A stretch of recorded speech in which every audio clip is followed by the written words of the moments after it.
ជំរាបសួរបងប្អូនទាំងអស់គ្នាបងប្អូនប្រហែលជាបានឃើញហើយនៅវីដេអូដែលមានសត្វដំរីមួយឈ្មោះថាដំរីឡាគីតាមក្រោយម៉ូតូក៏ដូចជាទៅស្ទាក់មុខម៉ូតូដែលមានបងប្រុសម្នាក់ឈ្មោះថាត្រីស៊ីថេងដែលគាត់ជាអ្នកមើលថែដំរីបងប្អូនតាំងពីដំរីហ្នឹងនៅតូចដំរីឡាគីបងប្អូនខ្ញុំមើលដំបងព្រៃស្មានតែដំរីហ្នឹងវាទៅស្ទាក់អាមើមផ្លែតហ្នឹងវារត់ទៅស្ទាក់ចង់ធ្វើបាបមនុស្សទេតាអត់បានចុចចូលមើលដល់ពេលមើលបានតិចទៅបានដឹងអូវាស្ទាក់វាខ្លាចបងស៊ីថេងនឹងរត់ចោលវាបងប្អូនអញ្ចឹងដំរីនេះឃើញថាមានមនោសញ្ចេតនាជាមួយបងប្រុសស៊ីថេងដែលគាត់ជាអ្នកមើលថែមែនតើដូចកូនអញ្ចឹងបងប្អូនបើគាត់មើលតាំងពីតូចហើយថែរក្សាតាំងពីតូចដំរីនេះបើទោះបីជាមិនមែនជាមនុស្សក៏វាមានយើងហៅថាមនោសញ្ចេតនាខ្លះដូចតែមនុស្សដែរតែមើលទៅឃើញមានចិត្តឬក៏ថាមើលទៅបង្ហាញអាការៈសកម្មភាពហ្នឹងគឺស្ងោតស្ងាត់ក្រៀមក្រំបន្ទាប់ពីបងស៊ីថេងនឹងចេញពីកន្លែងសួនសត្វនឹងបងប្អូនអញ្ចឹងនៅក្នុងវីដេអូនេះដើម្បី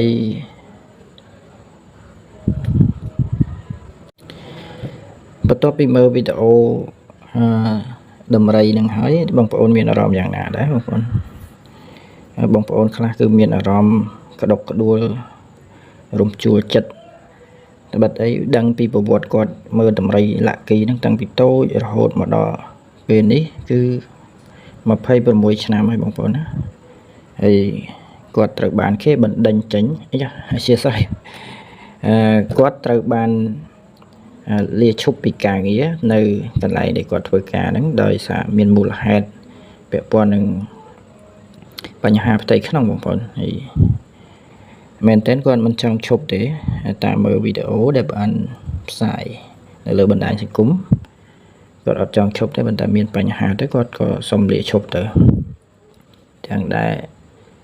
អារម្មណ៍ហ្នឹងមិនចង់លាឈប់សំបី 1% នោះបងប្អូននេះតាមកា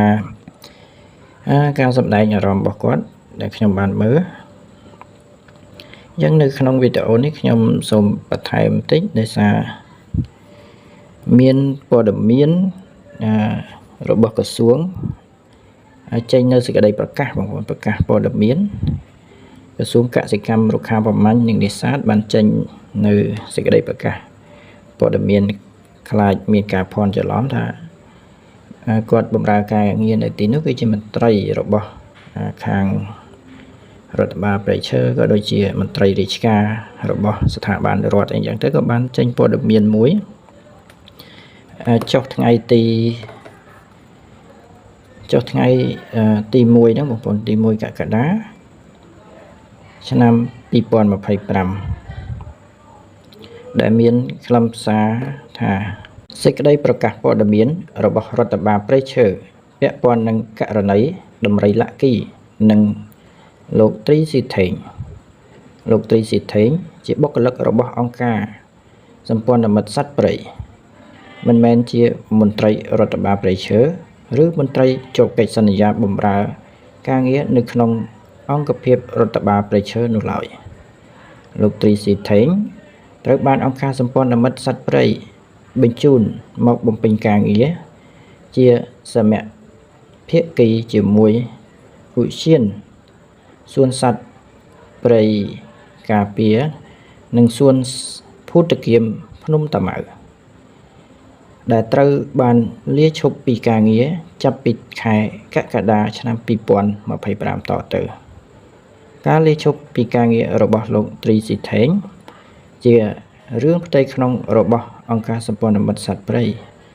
ដោយមិនមានការជាប់ពាក់ព័ន្ធជាមួយនឹងរដ្ឋបាលព្រៃឈើឬក្រសួង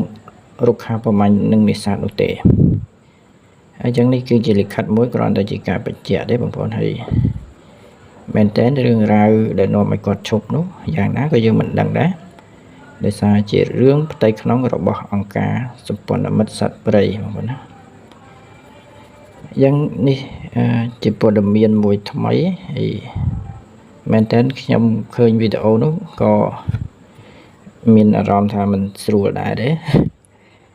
សំបីតែសត្វក៏ដោយក៏យើងមើលទៅឃើញថាបងប្អូនយើងជាច្រើនដែលមានចិត្តអាណិតតម្រៃនឹងដែរហើយក៏អាណិតបងប្រុសនោះដែរដែលបែកពីតម្រៃហើយខ្ញុំបានស្ដាប់ព័ត៌មានគាត់និយាយពីរឿងបែកហ្នឹងគឺ